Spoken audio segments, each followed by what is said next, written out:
Human resource is the most important resource. If human development is the most important asset any country has, then Kerala is number one. Education, Kerala is number one. Healthcare, Kerala is number one. Human development, Kerala is number one. It is the shining example for the whole of India, not Gujarat. ഇപ്പൊ ഇത്രയും ഭാഗം കേട്ട് കഴിഞ്ഞപ്പോ നിങ്ങൾക്ക് എന്താ തോന്നിയത്? കേരളത്തിനകമഴിഞ്ഞ് പ്രശംസിക്കുന്ന ഒരു നേതാവ്. പക്ഷെ ഈ നേതാവിനെ നമ്മൾ അത്ര മുഖപരിചയം നമ്മുടെ മലയാളികൾക്ക് ഉണ്ടാവണമെന്നില്ല. ഒരുപക്ഷെ കാസർഗോഡ് ഭാഗത്തുള്ളവർക്ക് ഒരുപക്ഷെ സുപരിചിതനായിരുന്നിരിക്കാം. ഇത് കേട്ട് കഴിഞ്ഞാൽ നമുക്ക് തോന്നുന്നു ഇവിടെ കേരളം ഭരിക്കുന്ന CPM-ന്റെ നേതാവോ അല്ലെങ്കിൽ മറ്റ് LDF-ന്റെ ഘടകകക്ഷി നേതാക്കൾ ആരോ ആയിരിക്കാമെന്നല്ലേ തോന്നുക. പക്ഷെ ആ മുഖം കണ്ടു കഴിഞ്ഞാൽ നമ്മുടെ ഒരു മലയാളിയാണെന്ന് നമുക്ക് തോന്നുന്നില്ല. കാരണം മലയാളത്തിലല്ല അദ്ദേഹം പ്രസംഗിക്കുന്നത്, ഇംഗ്ലീഷിലാണ് പ്രസംഗിക്കുന്നത്. പക്ഷേ കേരളത്തിൽ അങ്ങ് അകമഴിഞ്ഞ് പ്രശംസിക്കുകയാണ്. ആരോഗ്യം എടുത്താൽ, ഹ്യൂമൻ ഡെവലപ്മെന്റ് എടുത്താൽ, വിദ്യാഭ്യാസം എടുത്താൽ, ഏതൊന്നെടുത്താലും കേരളം രാജ്യത്തിന് തന്നെ മാതൃകയാണെന്നാണ് അദ്ദേഹം പറഞ്ഞു വെക്കുന്നത്.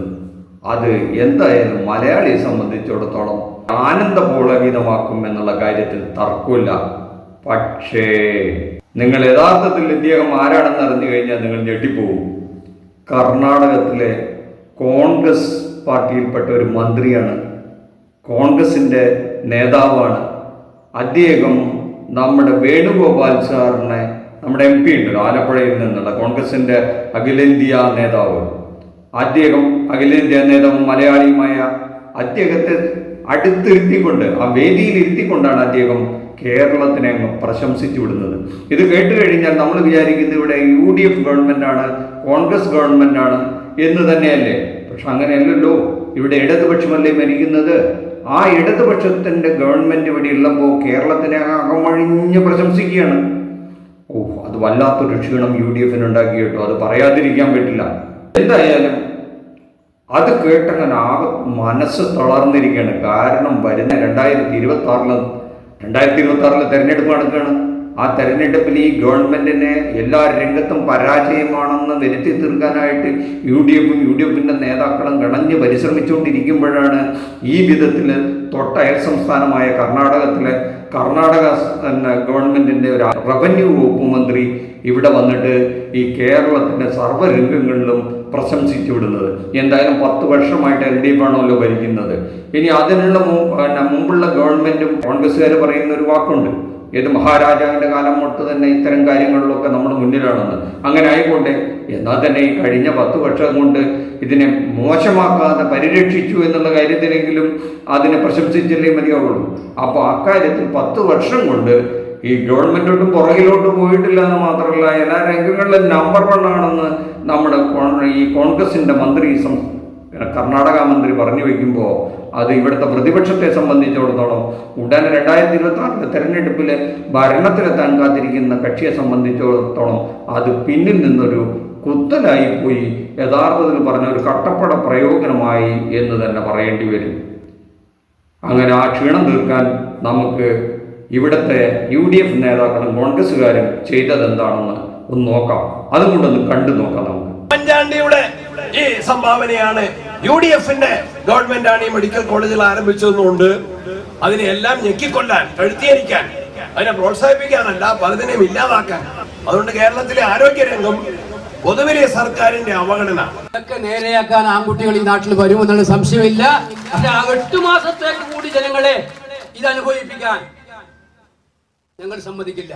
ജീവൻ രക്ഷിക്കാൻ വരുന്നവരുടെ മാനം കവരുന്ന അവസ്ഥയിലേക്ക് മെഡിക്കൽ കോളേജ് ആശുപത്രിയിലെ അവസ്ഥകൾ മാറുമ്പോ അതിൽ മൊഴി കൊടുത്ത സിസ്റ്ററുടെ ട്രാൻസ്ഫർ ഓർഡർ ഒപ്പിടാൻ കാത്തിരിക്കുന്നവരുടെ എക്സിറ്റ് ഓർഡർ കേരളത്തിലെ ജനങ്ങൾ ഒപ്പിട്ട് കഴിഞ്ഞിരിക്കുന്നു എന്ന കാര്യത്തിന് ഒരു സംശയവും വേണ്ട. ഇനി നമ്മുടെ പ്രതിപക്ഷ നേതാവും കൂടെ എന്താണ് പറയുന്നതെന്ന് കേട്ടു നോക്കാം. യഥാർത്ഥത്തിൽ ആരോഗ്യ കേരളം വെന്റിലേറ്ററിലാണ്. സംസ്ഥാനത്തെ മെഡിക്കൽ കോളേജുകളിൽ, സർക്കാർ ആശുപത്രികളിൽ മരുന്ന് ക്ഷാമം രൂക്ഷമായിട്ട് മാസങ്ങളായി. സബാഷ്, കേട്ടല്ലോ. ഇനി എന്തായാലും അതിന്റെ ക്ഷീണം തീർന്നു. ഈ കർണാടകത്തിലെ നമ്മുടെ തന്നെ കോൺഗ്രസിൻ്റെ തന്നെ ഒരു നേതാവ് ഇവിടെ വന്ന് വെച്ച് പാരയ്ക്ക് ഒരു വിധം നമ്മളൊന്ന് ക്ഷീണം തീർത്തു എന്ന് പറയാം.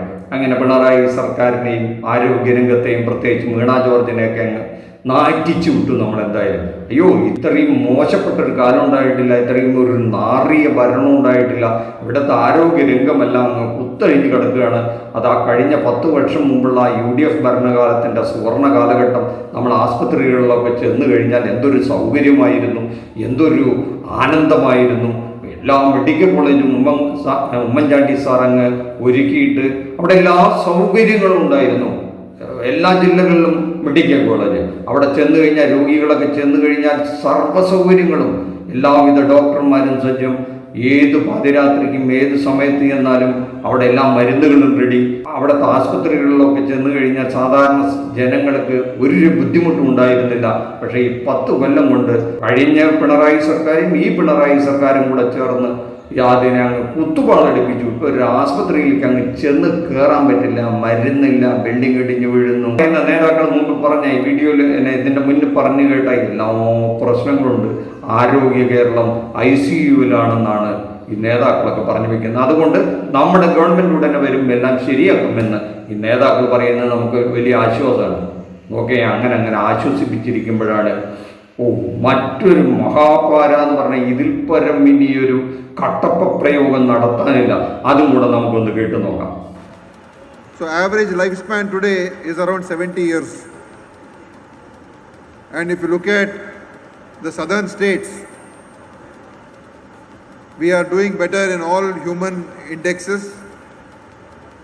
And in that aspect, Kerala is a leader to the nation when it comes to healthcare.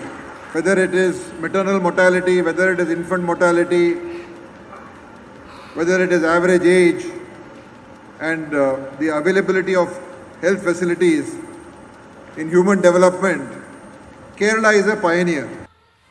അയ്യോ, എന്തൊരു ചതിയാണപ്പ ഈ ചെയ്തു പോയത്. ഇത് ഈ കർണാടകയിൽ നിന്ന് ഈ കോൺഗ്രസ് നേതാക്കളെല്ലാം വന്നിട്ട് ഇവിടുത്തെ പിണറായി സർക്കാരിനെ ഈ ഗവൺമെന്റിനെയും പ്രശംസിച്ചങ്ങ് പോവുകയാണല്ലോ. നമുക്ക് ഇവർക്കറിയോ ഇതിൻ്റെ വല്ല പുലിവാലും? അവരങ്ങ് സേഫായിട്ടിരിക്കുകയാണ്. അവിടെ കോൺഗ്രസ് ഗവൺമെൻറ്റാണ് ഭരിക്കുന്നത്. ഇവിടെ ആണെങ്കിൽ 10 വർഷമായിട്ട് അധികാരത്തിലില്ല. ഇനി എങ്ങനെയെങ്കിലും ഒന്ന് കയറി കൂടാനുള്ള ശ്രമം നടത്തിക്കൊണ്ടിരിക്കുമ്പോൾ 100 പ്രശ്നങ്ങളുണ്ട്. ഒരു രാഹുൽ മാങ്കൂട്ടം വരുത്തി വെച്ചൊരു വിന അവിടെ ഇരിക്കുകയാണ്. അതിൻ്റെ ഇഷ്ടിയൊന്നും ജനങ്ങളൊക്കെ ഒന്ന് മറന്നു തുടങ്ങുന്നേ ഉള്ളൂ. അങ്ങനെയുള്ള പ്രശ്നങ്ങളെ കൊണ്ട് ഇരിക്കപ്പുറതിയില്ലാതിരിക്കുമ്പോഴാണ് ഈ ഒരു പുകിലിറങ്ങിയിരിക്കുന്നത്. ഇപ്പം കർണാടകയിൽ നിന്ന് അടുത്ത ആള്, അതും ആരോഗ്യ വകുപ്പിൻ്റെ മന്ത്രി തന്നെ വന്ന് ഈ പാര വെച്ച് പോയിരിക്കുന്നത്. ഞങ്ങളൊക്കെ എത്രയോ പുറകിലാണ്. ഈ കേരളത്തിൻ്റെ മുമ്പിൽ ഒന്നും ചെയ്യാൻ പറ്റുന്നില്ല. ഈ കേരളം നമ്പർ 1 ആയി പോയി. ആരോഗ്യരംഗത്ത് കേരളം കാണിക്കുന്ന മുട്ടുക്ക് അപാരം തന്നെ എന്ന് കർണാടകത്തിലെ കോൺഗ്രസ് ഗവൺമെൻറ് സാക്ഷ്യപ്പെടുത്തി തരാണ്. പിന്നെ എന്ത് പറഞ്ഞിട്ട് അടുത്ത തെരഞ്ഞെടുപ്പിൽ നമ്മുടെ ഇവിടുത്തെ കോൺഗ്രസ്സുകാർ ഈ വീണ ജോർജിനെയും ഈ ഗവൺമെൻറ്റിനെയൊക്കെ കുറ്റം ചാർത്തുക, ജനങ്ങളോട് വോട്ട് ചെയ്യണ്ടേ? അപ്പം ഇവർ പറയുക, നിങ്ങളെ കർണാടകത്തിലെ മന്ത്രി തന്നെ പറഞ്ഞിരിക്കുന്നു, സർട്ടിഫിക്കറ്റ് തന്നിരിക്കുന്നു, കേരളം നമ്പർ 1 ആണെന്ന് പറഞ്ഞിട്ട്. എന്നിട്ട് നിങ്ങൾ തന്നെ വന്നിട്ട് ഇവിടെ ഇത് മഹാമോശമാണെന്ന് പറഞ്ഞാൽ ഞങ്ങളെങ്ങനെ വിശ്വസിക്കുമെന്ന് വോട്ടർമാർ തിരിച്ചു ചോദിച്ചാൽ അത് കോൺഗ്രസ്സുകാർ തന്നെ ചോദിച്ചാൽ എന്ത് ചെയ്യും? കോൺഗ്രസ്സിന് വോട്ട് ചെയ്തവരെന്നെ ചോദിച്ചാൽ എന്ത് ചെയ്യും? അല്ലെങ്കിൽ തന്നെ ഇവിടുത്തെ ഈഴവന്മാരും നായന്മാരും ഒക്കെ ഇപ്പോൾ എതിരായി കഴിഞ്ഞു. സുകുമാരൻ നായരൊക്കെ അത്യാവശ്യം കോൺഗ്രസ് ചായ്വ് കാണിച്ചിരുന്ന ആളാണ്. അത് ആ അയ്യപ്പ സംഗമം വഴി അതും പോയി കിട്ടി. ഇനി 10 വട്ടെങ്കിലും ആ വഴിക്ക് അങ്ങോട്ട് കുറയാന്നല്ലാണ്ട് കൂടാനുള്ള ചാൻസ് ഇല്ല. പെട്ടുപോയി. ഇനിയൊരു പോറ്റിയുണ്ട് ശബരിമലയിൽ സ്വർണവുമായിട്ട് ബന്ധപ്പെട്ടത്. അത് ഏത് വഴിക്കാണ് തിരിഞ്ഞു മറിഞ്ഞ് വരിക എന്ന് പറയാൻ പറ്റില്ല. അയാൾക്ക് ഏതോ UDF ബന്ധമുണ്ടെന്നും ഒക്കെ പുറത്ത് പറഞ്ഞു കേൾക്കുന്നുണ്ട്. അതും കൂടെ വന്നാൽ പിന്നെ ഗുശാലായി സ്വാഹ. അങ്ങനെയൊന്നും സംഭവിക്കാതിരിക്കട്ടെ. കാരണം കേരളം നമ്പർ 1 ആകുന്നതിൽ ശക്തമായ ഭരണപക്ഷവും ശക്തമായ പ്രതിപക്ഷവും അത്യാവശ്യമാണ്. കാരണം അങ്ങനെ ഗവൺമെൻറ്റിൻ്റെ വീഴ്ചകളെ അതിശക്തമായി ചൂണ്ടിക്കാണിക്കാനും അത് വീഴ്ചകളിൽ തിരുത്തലുകൾ വരുത്താനും പ്രതിപക്ഷം ശക്തമായി മുന്നിട്ടിറങ്ങണം. അത് UDF കാണിക്കുന്നത്.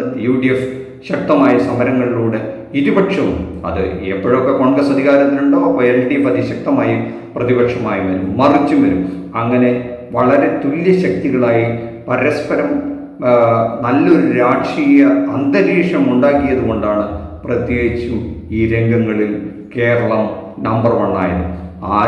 നല്ല ആരോഗ്യവും നല്ല വിദ്യാഭ്യാസമുള്ളൊരു ജനതയുണ്ടെങ്കിൽ ഏതൊരു പ്രദേശത്തിൻ്റെയും നാടിൻ്റെയും പുരോഗമനത്തിലേക്കുള്ള അടിസ്ഥാന ശിലകളാണെന്നുള്ള കാര്യത്തിൽ തർക്കമില്ല. അതുകൊണ്ട് UDF ഭയക്കേണ്ട കാര്യമില്ല. UDFനും കോൺഫിഡൻസോടുകൂടി ജനങ്ങളോട് വോട്ട് ചോദിച്ച് അടുത്ത തെരഞ്ഞെടുപ്പിൽ അധികാരത്തിൽ വരാനായിട്ട് അവർ ജനങ്ങളെ സമീപിക്കുന്നതിൽ തെറ്റില്ല. ഇതെല്ലാം പക്ഷേ തീർച്ചയായും ഇലക്ഷൻ പ്രചരണ സമയത്ത് ചൂടുപിടിച്ച പ്രചരണ ആയുധങ്ങളായിരിക്കും എന്നുള്ള കാര്യത്തിൽ തർക്കമേയില്ല. നമസ്കാരം. മറ്റൊരു വിഷയവുമായി അടുത്ത എപ്പിസോഡിൽ കാണുന്നവരെ താങ്ക് യു.